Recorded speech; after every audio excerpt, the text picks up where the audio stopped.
తెలంగాణ ప్రజలందరికీ నమస్కారం. Welcome to morning news with journalist Ramanna. ఈరోజు వార్తాపత్రికలో వార్తలేంది, వార్తలు వెనుకున్న వాస్తవాలతో చర్చించుకుందాం. ముందుగా ఈరోజు ఆంధ్రజ్యోతి పేపర్ ద్వారా స్టార్ట్ చేద్దాం. ఆంధ్రజ్యోతి పేపర్లో చూసుకుంటే వార్తలు, వార్ వన్ సైడే, ఆసియా కప్ గ్రూప్ మ్యాచ్ లో భారత్ చేతిలో పాకిస్తాన్ చిత్తు, 7 వికెట్ల తేడాతో టీమిండియా ఘన విజయం. బౌలింగ్ లో అదరగొట్టిన కుల్దీప్ యాదవ్, అక్షర్ పటేల్, బుమ్రా. బ్యాటింగ్ లో సూర్యకుమార్, అభిషేక్ శర్మ, తిలక్ వర్మ మెరుపులు. పాక్ క్రికెటర్లకు కరచాలనం ఇవ్వకుండా మైదానాన్ని వీడిన భారత ఆటగాళ్ళంటూ మనం వార్త వస్తా ఉన్నాం. ఇక్కడ నిన్న మొత్తం మీద ఆసియా కప్ లో భాగంగా పాక్ ఇండియా క్రికెట్ మ్యాచ్ తలపడేది. చిత్తుగా పాకిస్తాన్ ఇండియా ఓడించింది. పహల్గాం ఉగ్రదాడి మృతుల కుటుంబ సభ్యులకు మేము అండగా ఉంటాం, వారికి మా సంఘీభావాన్ని తెలియజేస్తున్నాం, ఈ విజయాన్ని భారత సైన్యానికి అంకితం ఇస్తున్నాం. సూర్యకుమార్ యాదవ్ ఇండియా కెప్టెన్ అంటూ మనం వార్త చూస్తా ఉన్నాం. పహల్గాం లో జరిగిన ఘోరాన్ని మరిచారా, ఆపరేషన్ సింధూర్ కు అర్థం లేకుండా చేస్తారా, ఉగ్రదాడి నెత్తురు తడి ఆరక ముందే శత్రు దేశంతో ఆటల, పాకిస్తాన్ తో మ్యాచ్ ను బహిష్కరించాల్సిందే అంటూ దేశంలోని వివిధ వర్గాలు, ముఖ్యంగా పహల్గాం ఉగ్రదాడి బాధిత కుటుంబం నుంచి ఎదురైన విమర్శలు, ఒత్తిడిల మధ్య Asia cup group A match లో పాక్ తో తలపడిన భారత్ క్రికెట్ జట్టు సత్తా చాటింది. బౌలింగ్, బ్యాటింగ్ లో సమిష్టిగా రాణించి పాక్ ను చిత్తు చేసింది. యుద్ధ రంగంలోనే కాక క్రికెట్ మైదానంలోనూ పాక్ పై భారత్ పైచేయి అని నిరూపించింది. దుబాయ్ వేదికగా ఆదివారం జరిగిన పోరులో పాక్ నిర్దేశించిన 128 పరుగుల లక్ష్యాన్ని 15.5 ఓవర్లలోనే ఛేదించింది. 131 పరుగులు చేసి 7 వికెట్ల తేడాతో ఘన విజయం సాధించింది.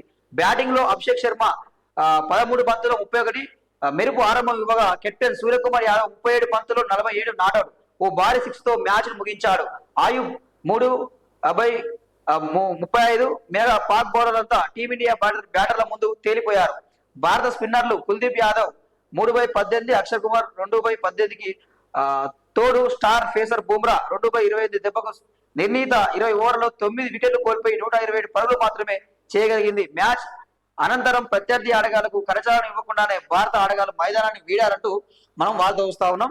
సో ఇది వార్త. జూబ్లీహిల్స్ మనదే, కాంగ్రెస్ కే అనుకూలమని సర్వేలన్నీ చెబుతున్నాయి. అయినా ఉప ఎన్నికలు తేలిగ్గా తీసుకోవద్దు, ఇక్కడ గెలుపుతో గ్రేటర్లోనూ బలపడదామంటూ చూస్తా ఉన్నాం. ఇక్కడ ఏమంటా ఉన్నట్టు, ఇక జూబ్లీహిల్స్ మనదే, బైపోల్ ఎలక్షన్ మన కాంగ్రెస్ గెలుస్తాం, కాంగ్రెస్ అనుకూలంగా సర్వేలు ఉన్నాయని చెప్తున్నావు కదా. మరి అనుకూలంగా సర్వేలు ఉంటే మరి ఇంకా సర్పంచ్ ఎలక్షన్ లో పెట్టొచ్చు కదా. భవిష్యత్తుకు ప్రోత్సాహకంగా ఉంటుంది, సానుభూతినే నమ్ముకున్న బీఆర్ఎస్, నగర అభివృద్ధికి ఆ పార్టీ చేసింది ఏమీ లేదు, హైదరాబాద్ అభివృద్ధిలో బీజేపీ పాత్రే లేదు, పార్టీ కేంద్రీకృతంగా ప్రచారం చేయండి, సంక్షేమ కార్యక్రమాలను ప్రజల్లోకి తీసుకెళ్లండి. జూబ్లీహిల్స్ ఉప ఎన్నికపై డివిజన్ ఇన్ఛార్జ్ సమావేశంలో సీఎం రేవంత్ దిశానిర్దేశం అంటూ చూస్తా ఉన్నాం. ఇక్కడ ఏమంటున్నారు, చాలా మంది కూడా పోటీ పడతా ఉన్నారు జూబ్లీహిల్స్ వైపుల్లో, ఎవరికి టికెట్ అని చెప్పి చూస్తారు. మొత్తం మీద బీసీ అభ్యర్థి నిలబెడదామని చెప్పి అనుకున్నట్టు సమాచారం. కానీ పార్టీ టికెట్ మాత్రం హైకమాండ్ తుది నిర్ణయం, సర్వే ఆధారంగానే మేము టికెట్ ఇస్తామని చెప్పి అయితే చెప్పని చూస్తా ఉన్నాం. పాక్ ఉగ్రవాదులకు కాంగ్రెస్ దన్ను, భారత సైన్యానికి మాత్రం మద్దతు ఇవ్వలేదు, జాతి వ్యతిరేకులు చొరబాటుదారులకు అంట, ఓటు బ్యాంకు రాజకీయాల పార్టీకి ముఖ్యం, చొరబాట్లలో సరిహద్దు రాష్ట్రాల జనాభా కూర్పు మార్చేందుకు కాంగ్రెస్ కుట్రలు, జాతీయ భద్రతకు ఇది ముప్పు, శివభక్తుడిని హాలాహలం మింగగలను, ప్రజలే నా యజమానులు దేవుళ్ళు, మోదీ అంటూ చూస్తా ఉన్నాం. ఎవరికైనా ఏ రాజకీయ నాయకుడైనా ప్రజలే దేవుళ్ళు, ప్రజలే బాసులు. సో ఇది 1000కి పైగా కాలేజీలు బంద్, నేటి నుంచి రాష్ట్రంలో ఉన్నత విద్యా సంస్థలు నిరవధిక మూసివేత అంటూ చూస్తా ఉన్నాం. ఇక్కడ చూడండి, ఈ రోజు నుంచి కాలేజీలు బంద్, ప్రైవేట్ కాలేజీలు మొత్తం కూడా నిరవధిక సమ్మెకు పిలుపునిచ్చాయి. ఎందుకు బంద్ చేస్తున్నారు, కారణం ఏంది అంటే వాళ్ళకి ఫీజు రియంబర్స్మెంట్ విడుదల చేయలేదు ప్రభుత్వం ఇంతవరకు కూడా. ఏమనంటే గతంలో బీఆర్ఎస్ సర్కార్ ఉంటే కేసీఆర్ ఆ బకాయిలు ఇట్లా పెండింగ్ పెట్టిపోయిండు అని చెప్తుండు. ప్రభుత్వంతో చర్చలు చెప్తే బట్టి విక్రమార్క గారు ఏమంటున్నారు, మా దగ్గర సంక్షేమ పథకాలకే నిధులు లేవు, మీ ఫీజు రియంబర్స్మెంట్ కు మా దగ్గర నిధులే లేవు, ఎట్లా చేయాలని చెప్పి ఆయన మాట్లాడుతూ ఉన్నాడు. ఇదే అండి, మొత్తం ప్రైవేట్ కాలేజీలో స్కాలర్షిప్ మీద చదువుకున్న పిల్లలందరూ కూడా బీసీలు, ఎస్సీలు, ఎస్టీలు, మైనార్టీలు అందరూ కూడా పేద పిల్లలు, పేద వర్గానికి చెందిన పిల్లలే ఈ స్కాలర్షిప్ మీద ఆధారపడి చదువు కొనసాగిస్తున్నారు. ఈ రోజు వాళ్ళ నోట్లో మట్టి కొట్టే ప్రయత్నం చేస్తా ఉన్నది, ఫీజు రియంబర్స్మెంట్ ని, స్కాలర్షిప్ ని ఎగ్గొట్టే ప్రయత్నం చేస్తా ఉన్నది కాంగ్రెస్ ప్రభుత్వం. దీనికేనా అండి మీకు ఓటేసి గెలిపించుకున్నది? ఎందుకేనా? చదువుకోవద్దా? పేద పిల్లలు చదువుకోవద్దా? వాస్తవానికి కూడా ఎవరైతే పేద పిల్లలు అయితే ఉన్నారో వాళ్ళందరూ కూడా చదువుకు సంబంధించి ఖర్చు మొత్తం ప్రభుత్వమే భరించాలి, అదిగా చేయాల్సింది. ఉన్న ఫీజు రియంబర్స్మెంటే ఇస్తలేదు, నిధులు లేవని చెప్తా ఉన్నారు. ఎంత సిగ్గు అండి, సిగ్గు అనిపించాలి కదా. రేవంత్ రెడ్డి గారు మీకు దండం పెడతా ఉన్నాను, చేతులు జోడించి మొక్కుతా ఉన్నాను, ఆ పిల్లల ఫీజు రియంబర్స్మెంట్ బకాయిలు విడుదల చేయండి, చదువు దూరం చేయకండి పేద పిల్లల్ని. ఎందుకంటే మాకు తెలుసు, మేము స్కాలర్షిప్ మీదే ఎల్ఎల్బి చేశాను. నేను ఎల్ఎల్బి వరకు చదువుకున్నా అంటే స్కాలర్షిప్ వల్లనే. నేను పేద కుటుంబానికి చెందిన వ్యక్తినే. ఈ మాత్రం చదువుకున్నామంటే స్కాలర్షిప్ ఉన్నామని చెప్పి చెప్తా ఉన్నాను. ఎందుకంటే స్కాలర్షిప్ రాకపోతే కాలేజీ ఎన్ని ఇబ్బందులు పెడతాయో మాకు తెలుసు. హాల్ టికెట్ ఇచ్చే కాడ ఇబ్బందులు పెడతాయి, కాలేజీ బయట నిలబెడతారు, కాలేజీకి రావద్దంటారు, ఆ పిల్లల మధ్య నిలబెడతారు, చాలా అవమానిస్తుంటారు, చాలా చాలా అవమానం ఎదుర్కోవాల్సి ఉంటుంది. మీకు ఆ విషయాలు తెలియదు మీకు, ఎందుకంటే మీరు రిచ్ కిడ్స్ కదా, మీకు ఆ బాధలు మీకేం తెలియదు. మీకు ఆ పేద పిల్లలు తెలిసి ఉంటాయి. స్కాలర్షిప్ పిల్లలు అడిగినండి పోయి వాళ్ళ బాధలు చెప్తారు, వాళ్ళ తల్లిదండ్రులను అడగండి వాళ్ళ బాధలు ఏదో చెప్తారు.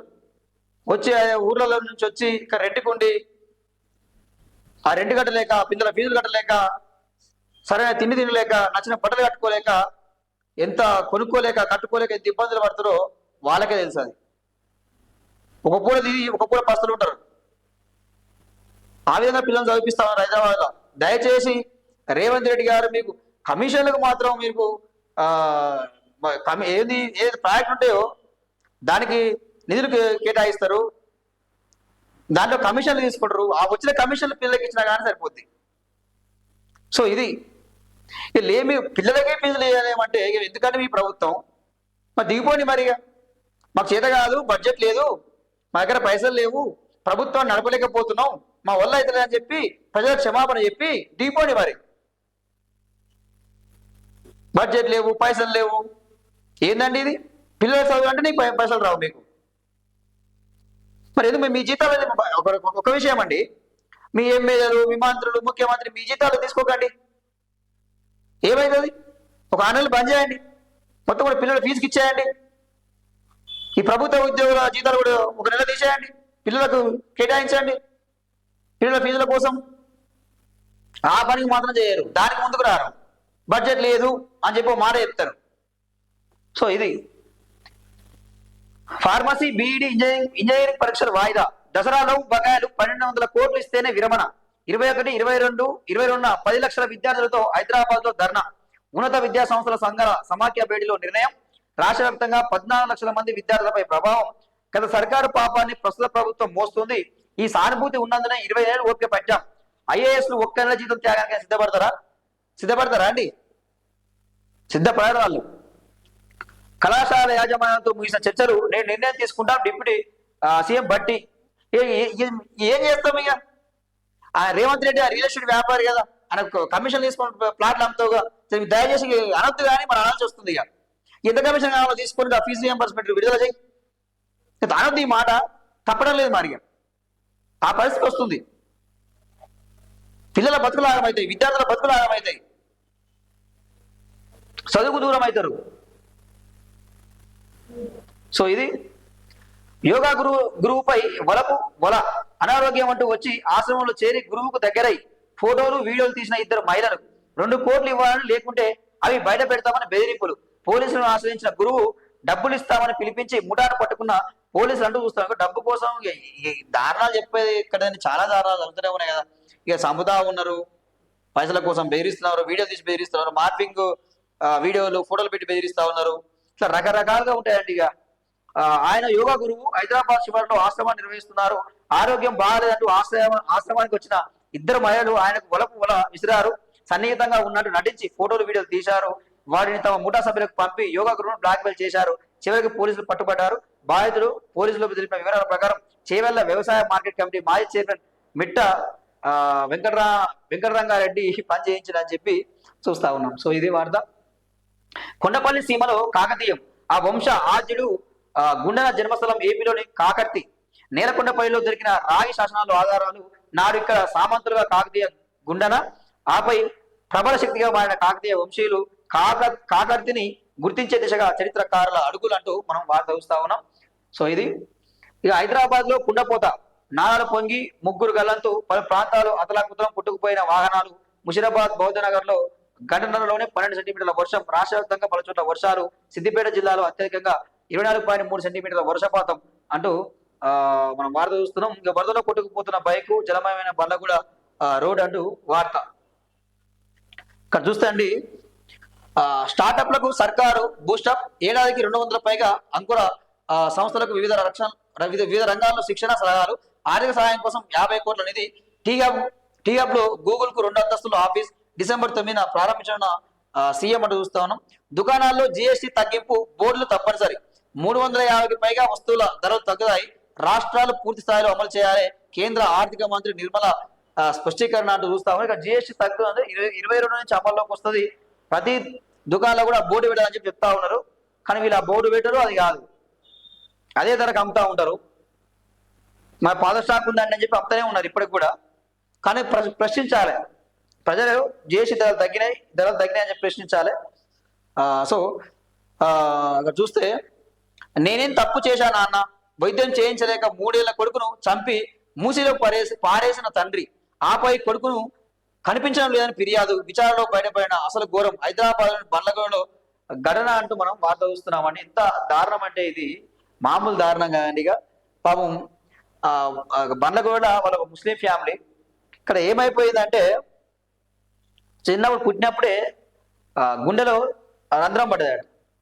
సో వాళ్ళు ఖర్చు పెట్టేంత వరకు పెడుతూనే ఉన్నారు, ఎవరు కూడా సాయం అందించలేదు. రోజు భార్య తిడతా ఉందట, నువ్వు ఇక వైద్యం చేయించినప్పుడు ఎందుకు అన్నావు అని చెప్పి భర్తను తిడతా ఉందట. దానికి వాడు తట్టుకోలేక పాపం ఆ పసి గుడ్డును ఆ మెత్తతో ఏమంటారు ఊపిరాడకుండా చేసి చంపిండని చెప్పి వార్త. ఇంకో ఇట్లా చూస్తూనే ఉన్నాం కానీ కన్న పిల్లలు చంపుకుంటా ఉన్నారు, ఇళ్ళకి లేపరుతోని పిల్లల్ని భర్తలు చంపుకుంటా ఉన్నారు. చాలా దారుణం. పాపం వాడు నీ కడుపు ఉట్టడమే పాపమా వాడు చేసింది. ఇది పరిస్థితి ఇట్లా ఉన్నాయి. కంటి సంరక్షణకు హెల్ప్ లైన్ 9990666872కు కాల్ చేస్తే దేశవ్యాప్తంగా ఉచిత సలహాలు సూచనలు అడిగారు. సలహాలు ఇవ్వాలి మీరు దానికి. అన్ని ప్రభుత్వ ఆసుపత్రుల్లో జనరిక్ మెడికల్ షాపులు ప్రస్తుతం 203 ఆసుపత్రుల్లో కేవలం 400 హాస్పిటల్లోనే జనరిక్ దుకాణాలు. మిగతా ఆసుపత్రుల్లో నవంబర్ కల్లా ఏర్పాటు. ఎన్జిఓలు జిల్లా సమాఖ్యకు అవకాశం అంటూ చూస్తా ఉన్నాం. నా మేధస్సు విలువ నెలకు 200 కోట్లు నిజాయితీగా ఆర్జిస్తున్న గడ్కరీ.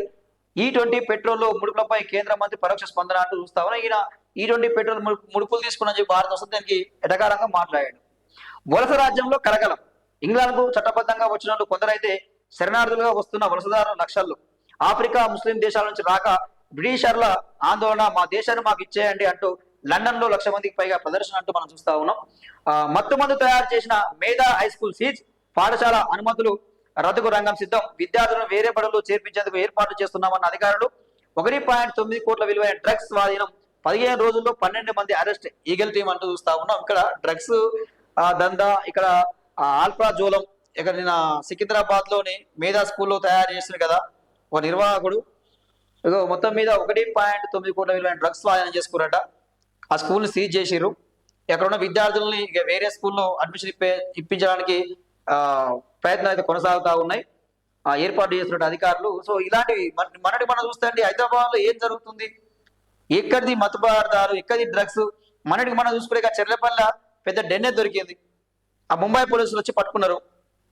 ఇక మన దగ్గర ఈగల్ టీం కూడా మంచిగానే పనిచేస్తూ ఉన్నది. ఇక్కడ బోయినపల్లిలో మేధా స్కూల్లో తయారు చేసి పట్టుకున్నారు.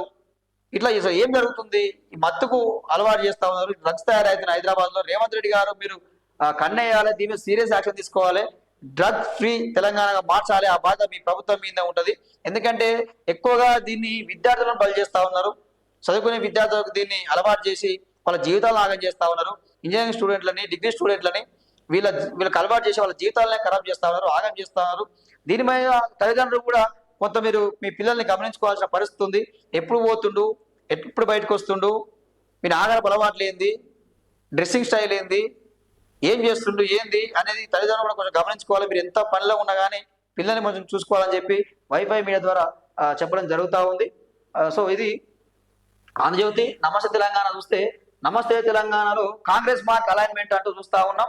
అధికార పార్టీ నేతల కోసం రీజనల్ రింగ్ రోడ్డు అష్టవంకర్లు అంటూ మనం చూస్తా ఉన్నాం. పెద్దల కమాల్, పేదల భూములు డమాల్ అంటూ చూస్తా ఉన్నాం. ఇక్కడ చూడండి, ఇక్కడ చూడండి ఎట్లా ఎన్ని వంకలు చూడండి. ఇక ring road triple R road చూడండి ఇగో ఇట్లా ఇట్లా ఇట్లా ఇట్లా ఇట్లా ఇట్లా మొత్తం వంకరే ఇక. ఇక్కడ ఏంది, ఎవరైతే బడా నేతల భూములు ఎక్కడైతే కంపెనీలు ఉన్నాయో అలాంటి వాళ్ళని కాపాడడానికి ఇదేమందుకో ఇలా ఇట్లా అలైన్మెంట్ మార్చుకుంటూ వస్తా ఉంది. సో ఇది జరుగుతున్న పరిస్థితి. ఎమ్మెల్యే వెంచర్ సేఫ్ రైతుల బలి. ఇది నల్గొండ రంగారెడ్డి జిల్లా సరిహద్దులో ఉన్న ఓ కాంగ్రెస్ ఎమ్మెల్యే వెంచర్. గతంలో ఇక్కడ కొన్ని ప్లాట్ల మీదుగా అలైన్మెంట్ ఖరారు కాగా ఆ సమయంలో సదరు నేత బీఆర్ఎస్ లోనే ఉన్నారు. రేవంత్ ప్రభుత్వం వచ్చాక అలైన్మెంట్ కిలోమీటర్ దూరాన్ని మార్చడంతో ఇప్పుడు ఆ వెంచర్ సేఫ్ కాగా బొక్క రైతు భూములు పోతున్నాయని చూస్తున్నాం. స్క్రీన్ రిసార్ట్ సెరీన్ రిసార్ట్ అంటూ చూస్తా ఉన్నాం. ఇక్కడ ఇది పరిస్థితి. వాళ్ళ పేద రైతుల భూముల్లోకి జరిపి జిల్లా ఆమరగల్లు మండలం పరిధిలోని ట్రిపుల్ ఆర్ పేద రైతుల భూములోకి పాకింది. నాడు ఖానాపూర్ మీదుగా అలైన్మెంట్ చేయగా అప్పటి ఎమ్మెల్సీ భూములకు నష్టం కలుగుతున్న బీఆర్ఎస్ ప్రభుత్వం నిష్పక్షపాతంగా వ్యవహరించింది. ఇప్పుడు ఆయన కాంగ్రెస్ ఎమ్మెల్యే కావడంతో ఇక్కడ నుంచి అలైన్మెంట్ దూరం జరిగిందంటూ చూస్తాను. ఎక్కడ చూసినా ఇదే పరిస్థితి. వికారాబాద్ ఇదే పరిస్థితి, ఎక్కడైనా ఇదే పరిస్థితిగా. ఎవరెవరైతే మా భూములు కోల్పోదని చెప్పి ఆ రేవంత్ సర్కార్ ఎవరైతే ముడుపులు ఇచ్చారో వాళ్ళని సేవ్ చేసిండు. ఎవరైతే 2 ఎకరాల 3 ఎకరాల పక్క రైతులు ఉన్నారో పేద రైతులు ఉన్నారో వాళ్ళ భూములు మాత్రం గుంజుకున్నాడు. ఇది రేవంత్ సర్కార్ చేస్తున్న ఆ ట్రిపుల్ ఆర్ వ్యవహారం. ఇది దీని వెనుక 30 నుంచి 40 కిలోమీటర్ దూరంలో ఉండాలని కూడా నిబంధనలు ఉండగా నిబంధనలు పాటించకుండా దాన్ని ఇంప్లిమెంట్ చేస్తా ఉన్నారు. చెప్తా ఉన్నాం కానీ ఇక చౌటుప్పల్లో మా మునుగోడు నియోజకవర్గం చౌటుప్పల్లో చూసుకుంటే దివీస్ కంపెనీ అక్కడి నుంచి తీసేయాలని చెప్పి ఎన్నో ఏళ్ళుగా పోరాటం చేస్తా ఉన్నారు. కానీ ఆ దివీస్ కంపెనీ అక్కడి నుంచి ఎవరు కదిలించలేకపోతా ఉన్నారు. మరి ఎన్ని ముడిపులు అందినాయి రేవంత్ సర్కార్ అని కూడా మేము ప్రశ్నించడం జరిగింది వైఫై మీడియా ద్వారా. ఇప్పటికే అది ఇక్కడ చూస్తే నీటి కాలుష్యం అవుతుంది, గాలి కాలుష్యం అవుతుంది, రైతుల భూములు కాలుష్యం అవుతా ఉన్నాయి, పంటల పంటలు విషమయమవుతా ఉన్నాయి, పిల్లలకు విష జ్వరాలు వస్తూ ఉన్నాయి, వాళ్ళ బొక్కలో క్యాన్సర్ తగ్గుతా ఉంది, 30 ఏళ్ళకి ముసలు అవుతా ఉన్నారు, చాలా ఇబ్బందులు అవుతా ఉన్నాయి. ఈ అలైన్మెంట్ ట్రిపుల్ ఆర్ అలైన్మెంట్ ద్వారా ఆ దివీస్ కంపెనీ అక్కడి నుంచి పోతుందని చెప్పి అందరూ కూడా అనుకున్నారు. కానీ అనూహ్యంగా రేవంత్ సర్కార్ అలైన్మెంట్ మార్చింది, మన పేద భూములకు తీసుకురావడం జరిగింది, ఆ కంపెనీ కాపాడడం జరుగుతూ ఉన్నది. సో ఇవి ఇలాంటి నష్టాలు జరుగుతూ ఉన్నాయి. ఇక తాజా మార్పులకు అనుకూలంగా బ్రిక్ బేర్స్ భూదందా రంగారెడ్డి వికారాబాద్ జిల్లాలో 1000 ఎకరాలు అసైన్డ్ ఎసరంటూ చూస్తా ఉన్నాం. ఇక ట్రిపుల్ ఆర్ సరికొత్త అలైన్మెంట్ విచిత్రాలు 2-3 కిలోమీటర్ పక్కగా అంటూ చూస్తా ఉన్నాం. ఇది వీళ్ళు చేస్తున్న దందా భూదందా, ఇది మాటలు ప్రజాపాలన అని చెప్పి చేస్తున్న ముచ్చట ఇది. కమిషన్ పనులకు పైసలు ఉంటాయి, కాలేజీలకు ఇవ్వరా? ఫీజు రియంబర్స్మెంట్ పై రాష్ట్ర ప్రభుత్వం నిర్లక్ష్యం. ప్రమాదంలో 13 లక్షల మంది విద్యార్థుల భవిష్యత్తు. కాలేజీల బంద్కు స్పందించిన సర్కార్. మూతపడే స్థితిలో ఇంజనీరింగ్ డిగ్రీ పీజీ కాలేజీలు. కాంగ్రెస్ సర్కార్ పై మాజీ మంత్రి హరీష్ రావు ధ్వజం అంటూ చూస్తా ఉన్నాం. ఇక్కడ మీరు చేసింది ఈ పాపం అంతా కూడా. మీరు ఎప్పుడైతే ఫీజు రియంబర్స్మెంట్ బకాయిలు విడుదల చేయకుండా పెండింగ్ పెట్టిరో మీరు చేసిపోయిందే ఇది. వాళ్ళు మీరట్లా చేసిపోయారు. ఇప్పుడున్న కాంగ్రెస్ వాళ్ళు చేతులు ఎత్తేస్తుంది. ఏమంటా ఉన్నారు వాళ్ళు మీద చెప్తారు. సో ఇది అంటే మొత్తం మీద విద్యార్థి జీవితాలతో అక్కడ బీఆర్ఎస్ కానీ కాంగ్రెస్ కానీ రెండు కూడా ఆటలాడుకున్నాయి ఫీజు రియంబర్స్మెంట్ విడుదల చేయకుండా. సో ఇప్పటికైనా రేవంత్ సర్కార్ మీరు దయచేసి ఆ విద్యార్థుల ఫీజు రియంబర్స్మెంట్ విడుదల చేయాలని చెప్పి కోరుతా ఉన్నాం. సో ఇది లారీ లోడు పక్కదారి కాంగ్రెస్ ఎమ్మెల్యే గన్మన్ నిర్వాహకం. ఎమ్మెల్యే పిఎన్ అంటూ అధికారులకు ఫోను. నిజమే నన్ను ఓ ఎన్డీసీఎస్ కు యూరియా లారీ పంపిన అధికారులు. నల్గొండ జిల్లా మిర్యాలగూడ ఘటన అంటూ మనం వార్త చూస్తా ఉన్నాం. టిఆర్ఎస్ రాష్ట్ర కార్యదర్శి సీఆర్ కన్నుమూత అంటూ మరో వార్త. ప్రీ ప్రైమరీతో అంగన్వాడీలకు శరాఘాతం. రాష్ట్రంలోని 1000 స్కూళ్లలో ప్రవేశపెట్టాలనే నిర్ణయం. ఈ విధానంతో ఐసీడీఎస్ లు బలహీనమయ్యే ప్రమాదం. సర్కారు వైఖరిపై అంగన్వాడీ టీచర్ల ఆగ్రహం. ఉద్యమ కార్యాచరణకు అంగన్వాడీ టీచర్స్ యూనియన్ల సన్నద్ధం అంటూ మనం వార్త చూస్తున్నాం. ధాన్యం కొనుగోలులో కోత. ఎఫ్సిఐ వానాకాలం టార్గెట్ 52 లక్షల టన్నులే. ఏ మేరకు సివిల్ సప్లై అధికారుల సమాచారం. అంతకు మించితే ఆ తర్వాత ఆలోచిద్దామని జవాబు. సుమారు 150 లక్షల టన్నుల దిగుబడి వచ్చే అవకాశం. మిగిలిన కోటి టన్నుల పరిస్థితి ఏంటని అనేది ప్రశ్నార్థకం. 500 బోనస్ ఎగ్గొట్టేందుకే కొనుగోలులో కోతలు అంటూ మనం చూస్తా ఉన్నాం. ఆ ప్రమాదంలో సింగరేణి మనుగడ. కేంద్ర రాష్ట్ర ప్రభుత్వాల వివక్ష. బ్లాక్లు ఇవ్వకపోవడమే నిదర్శనం. కార్మికుల సంక్షేమానికి కేసీఆర్ కృషి. మాజీ మంత్రి కొప్పుల ఈశ్వర్. సింగరేణి సంస్థను కాపాడిందే కేసీఆర్. పుట్టమధు రాజిరెడ్డి అంటూ మనం వార్త చూస్తా ఉన్నాం. 18 వరకు భారీ వర్షాలు. బంగాళాఖాతంలో మరో అల్పపీడనం అంటూ చూస్తా ఉన్నాం. ఇంకా వర్షాలు పడే అవకాశం ఉందంటారు. ఎవరైతే దూర ప్రయాణాలకు వెళ్ళేవారు ఉన్నా కానీ ఎవరైనా తీర్థయాత్రలకు ఎక్కడైనా వెళ్ళేవారు కొంత వాళ్ళు ప్రయాణాన్ని రద్దు చేసుకోవాలని చెప్పి వాళ్ళకి చెప్పడం జరుగుతూ ఉంది. సో ఇది వెలుగు పేపర్లో చూస్తే వెలుగు పేపర్లో ప్రభుత్వ భూములకు జియో ట్యాగింగ్. డిజిటల్ సర్వే చేసి జియో ట్యాగ్ చేయాలని రెవెన్యూ శాఖ ప్రతిపాదనలు కబ్జాల నుంచి కాపాడేందుకే రాష్ట్ర సర్కార్ నిర్ణయం అంటూ చూస్తా ఉన్నాం. ఇక్కడ ఈ ట్రిపుల్ అలైన్మెంట్ తోటి ముందు ఆ నిర్ణయం మార్చండి. రంగారెడ్డి, మేడ్చల్, మల్కాజ్గిరి, సంగారెడ్డి జిల్లాలో భారీగా ఆక్రమణలు, కోట్ల రూపాయలు విలువ చేసే ల్యాండ్స్ చెరబట్టిన అక్రమార్కులు, నకిలీ పత్రాలు, రెవెన్యూ రికార్డులో మార్పులతో దర్జాగా ప్లాట్లుగా మార్చి దందా, పొరంబోకు, కాళస్థలాలు, వాగులు, చెరువులు ఏది వదలలే. వీటిని విడిపించేందుకు ఇప్పటికే చర్యలు చేపట్టిన ప్రభుత్వం సర్కారు భూములన్నింటినీ గుర్తించేందుకు త్వరలో డిజిటల్ సర్వే అంటూ మనం వార్త చూస్తా ఉన్నాం. ఇది ప్రతిసారి చెప్తూనే ఉన్నామండి. గతంలో బీఆర్ఎస్ సర్కార్ ఉన్నప్పుడు చెప్పినా ఇప్పుడు రేవంత్ సర్కార్ వచ్చినప్పుడు కూడా చెప్తా ఉన్నాము. ప్రభుత్వ భూములు కాపాడాలి, ఎక్కడికక్కడ కబ్జాలకు గురైనాయి వాగులు, వంకలు, చెరువులు, కుంటలు ఏది వదలలేదు. అవన్నీ కూడా మీరు సర్వే ద్వారా గుర్తించాలి, ప్రభుత్వం వెనక్కి తీసుకోవాలి, ఎవరైతే పేర్లు ఉన్నారో వాళ్ళకి మంచాలని చెప్పి మేము చెప్తూనే ఉన్నాం. ఏదేమన్నా పేపర్ స్టేట్మెంట్లకే పరిమితం అవుతుంది కానీ ఇంతవరకు కూడా ఏ విధానం తీసుకోలేదు, విధానపరమైన చర్యలు తీసుకోలేదు. సో మరి ఇప్పుడు రేవంత్ సర్కార్ ఆ చర్యలు తీసుకుంటుందా తీసుకోదా చూడాల్సిన అవసరం అయితే ఉంది. ఇక్కడ చాలా కూడా మొత్తం కబ్జాలకు గురైనాయి. దీన్ని కాపాడాల్సిన బాధ్యత ప్రభుత్వాల మీద ఉంది. ఎందుకంటే భవిష్యత్ తరాలకు ఇవ్వాలి. ఎందుకంటే చనిపోతే బొంద పెట్టడానికి కూడా ఊరిలో జాగా లేకుండా పోయింది. సో అది పరిస్థితి. రేపు నాడు భవిష్యత్ తరాలకు ఇవ్వడానికి ఏం మిగలదు, బూడిద తప్ప ఏముండదని చెప్పి చెప్పడం జరుగుతూ ఉంది. గ్రామీణ ఓటర్లు మహిళలే టాపు. రాష్ట్ర వ్యాప్తంగా 1.67 కోట్ల రూరల్ ఓటర్లు వీళ్ళలో మహిళలు 85,35,935, మగవాళ్ళు 81,66,732. పురుషులతో పోలిస్తే మహిళా ఓటర్లు 4 లక్షల పైగా ఎక్కువ. రాష్ట్రంలోని 5,763 ఎంపీ స్థానాల పరిధిలో ఓటర్ల జాబితా వెల్లడంటూ మనం చూస్తా ఉన్నాం. ఇక made in India Rafales 114 fighter జెట్లను IAF ప్రపోజల్ పరిశీలిస్తున్న కేంద్ర ఆర్థిక రక్షణ శాఖలు 2 లక్షల కోట్లతో project Hyderabad maintenance repair centre అంటూ మనం చూస్తా ఉన్నాం. సో మిత్రులారా, ఇది వార్తలు. ఈరోజు వార్తాపత్రికలు వాస్తవాలు మనం మాట్లాడుకోవడం జరిగింది. తిరిగి మళ్ళీ రేపు మార్నింగ్ న్యూస్ లో కలుసుకుందాం. ఎవరైతే మన లైవ్ చూస్తున్నారో మన వైఫై మీడియా ఛానల్ని ఎవరు కూడా మర్చిపోకుండా సబ్స్క్రైబ్ చేయండి, షేర్ చేయండి, లైక్ చేయండి, కామెంట్ చేయండి. తప్పకుండా బెల్ ఐకాన్ నొక్కండి. Thank you.